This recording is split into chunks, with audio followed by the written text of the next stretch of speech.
I'm so dizzy. What? Why? All that spinning. Spinning? How so? In my grave. I guess. We brought you back from your grave, President Jefferson, so that we could show you all of our accomplishments. And you say you've been spinning in your grave. Is that because of the evil Bush administration? Ha ha ha ha ha. You really have no idea, do you? I'll tell you, the last 175 years of American history have had me spinning like a turbine driving a supersonic jet. What? I don't know what to say. We thought you'd be proud. That period is the greatest in American history.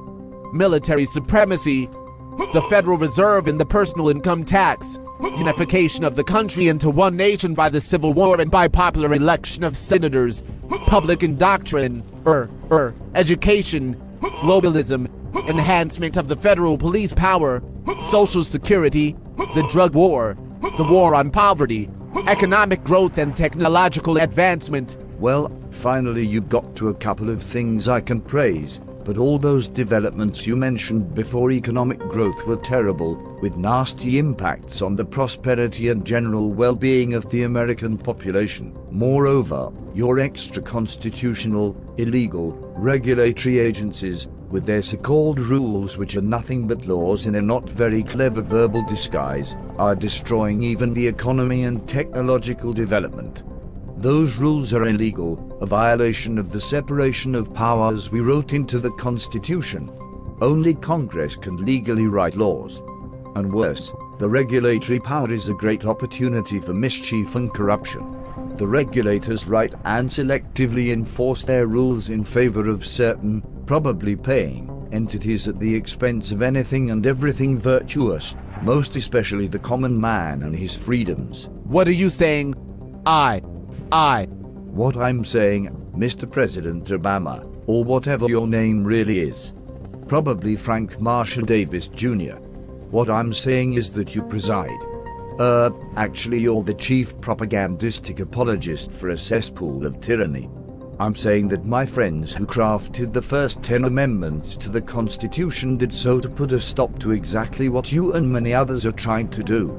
You're trying to keep the masses enslaved, stupid and isolated, with the government as their god instead of anything wholesome. You're keeping them as disarmed as you can keep them, because you frankly are afraid you'll one day finally manage to prompt the people to do with the Second Amendment what we had in mind all along, water the tree of liberty with the blood of patriots and tyrants. And you, Mr. President, with your many illegal executive orders, are like a rotten kid with a stick, beating a dog.